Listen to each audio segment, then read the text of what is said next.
Sayang si Jaden McDaniels, Lakers pa naman sana ang nag-draft sa kanya noong 2020 kaso na-trade agad siya ng koponan. Pero bago natin balikan yan, ngayong NBA playoffs ay may isang kwento na lalong nagpapainit sa laban. Ito ay ang istorya ni Anthony Edwards ng Minnesota Timberwolves na gustong harapin ang mismong king na si LeBron James. Mula pa noong rookie year, kilala na si Edwards bilang fearless. Hindi siya umaatras kanino man. Ang mindset niya ay simple lang, kung gusto mong maging pinakamahusay, kailangan mong labanan ang pinakamahusay. At sino nga ba ang tunay na hari ng NBA sa ngayon mga idol? Wala nang iba kundi si LeBron James. Bata pa lang si Anthony Edwards, iniidolo na niya si LeBron bukod kay Kevin Durant. Pero hindi siya yung tipong tagahanga lang. Gusto niya silang harapin at talunin. Kaya ngayong playoffs, diretsahan niyang sinabi, gusto ko ang Lakers, gusto ko si LeBron. May kasaysayan na kasi sila.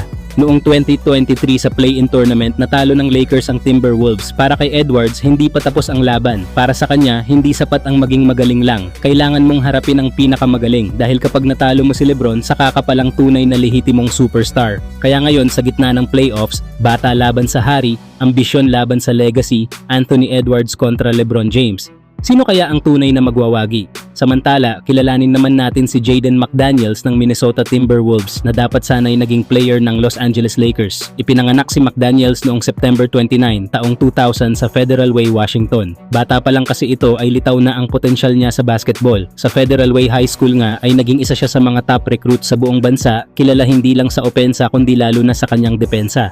Pagdating sa University of Washington, pinakita ni McDaniels ang all-around game niya. Kaya noong 2020 NBA draft, pinili siya ng Los Angeles Lakers bilang 28th overall pick. Pero hindi na siya naglaro para sa Lakers dahil agad siyang na-trade. Kasama si McDaniels sa isang 3-team trade sa pagitan ng Lakers, Timberwolves at Thunder. Sa deal na yon, napunta si McDaniels at Ricky Rubio sa Minnesota Timberwolves habang kinuha naman ng Lakers si Dennis Schroeder mula sa Oklahoma City Thunder. Sayang talaga mga idol, isang mahusay sanang 3-and-D player ang nawala sa Lakers. Kaso kailangan din kasi ng Lakers ng kapalit ni Rajon Rondo noong mga oras na yon, lalo na't umalis na si Rondo papuntang Atlanta Hawks pagkatapos ng kanilang championship run. Kaya kinuha nila si Schroeder bilang bagong playmaker. Doon na nagsimula ang NBA career ni McDaniels sa Minnesota. At dito niya pinatunayan kung gaano siya kahalaga sa depensa.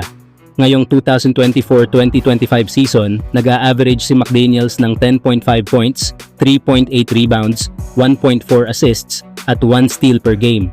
Pero hindi lang sa stats siya nabibilang. Kapag pinanood mo siya, makikita mong kaya niyang pigilan ang mga star players ng kalaban. Ang sikreto niya, isang pambihirang kombinasyon ng haba, bilis at instincts.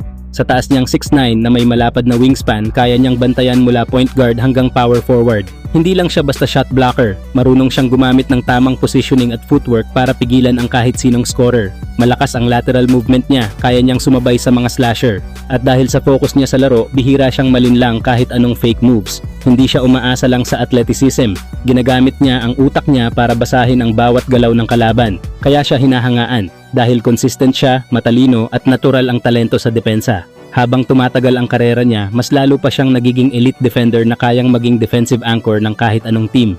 Kung ikaw ang tatanungin idol, tingin mo ba nagsisisi ang Lakers na pinalampas nila si Jaden McDaniels? I-comment nyo sa baba at pag-usapan natin yan.